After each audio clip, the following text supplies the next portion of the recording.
दुख क्या होता है? दुख होता है जब भोग सामग्रियां उपलब्ध ना हो, जिस सुख को हम चाहते हैं वह सुख हमें उपलब्ध ना हो तो दुख होता है। एक दुख होता है जिसे हम भोगते हैं, अर्थात जो दुख भोगा जाता है। बोले अब ऐसा कर्म किया था, भोग रहा है। एक दुख भोग होता है और एक होता है दुख का प्रभाव। दोनों अलग अलग होते हैं। एक सुख का भोग होता है, एक सुख का प्रभाव होता है। सुख और दुख का विश्लेषण करके दिमाग आप लगाओ, अध्यात्म पे जाओ, अध्यात्म अंदर चलते हैं। अभी तक हमने साधारण ऊपर ऊपर की व्याख्या की है, अब अंदर चलते हैं अध्यात्म में। सुख, एक सुख होता है जिसे तुम सुख भोग करते हो, एक सुख का प्रभाव होता है। दोनों अलग अलग होते हैं। सुख भोग में सुख की प्राप्ति होती है,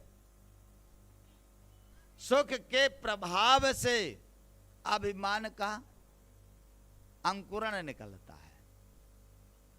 इसी प्रकार एक दुख होता है, एक दुख का प्रभाव होता है। दुख जब होता है तो मनुष्य को सुख की इच्छा उत्पन्न होती है कि मैं सुख भोगूं, मुझे सुख प्राप्त हो, अर्थात दुख मेरा दूर हो और सुख भोगने की इच्छा जागृत होती है, प्रवृत्ति बनती है सुख भोगने की, बनती है ना। तो दुख दूर करने की प्रवृत्ति नहीं बनती, सुख भोगने की प्रवृत्ति बनती है। और जब दुख का प्रभाव होता है तो सुख भोगने की प्रवृत्ति मिट जाती है, समाप्त हो जाती है। दुख का प्रभाव और दुख का भोग दोनों अलग अलग है। जब प्रभाव दुख का होगा आपके ऊपर और प्रभाव होगा, और प्रभाव के कारण आपके दुख के कारण, दुख के प्रभाव के कारण आपकी जो प्रवृत्ति है, सुख भोग की जो इच्छा है, वह समाप्त हो जाती है, मिट जाती है, मिट जाएगी। और आप उस दुख के प्रभाव के कारण ऊपर उठ जाएंगे, ऊपर उठ जाएंगे, अर्थात उस दुख के कारण को ढूंढेंगे। हमको दुख किस कारण से हुआ?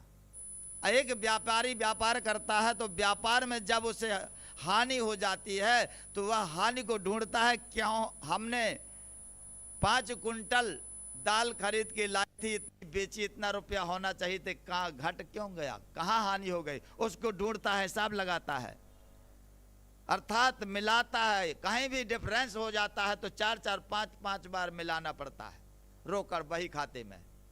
अर्थात वह ढूंढता है, उस कमी को ढूंढता है कि कमी कहाँ हुई, घाटा कहाँ से लगा, गलती कहाँ हुई। इसी प्रकार जब दुख का प्रभाव उत्पन्न होता है तो जो विवेकी पुरुष है, बुद्धिमान पुरुष है, उस दुख के कारण को ढूंढता है कि दुख क्यों हुआ है। ढूंढना चाहिए कि नहीं ढूंढना चाहिए? अब इसमें आपको समझ में आएगा कि दुख अच्छा है कि सुख अच्छा है।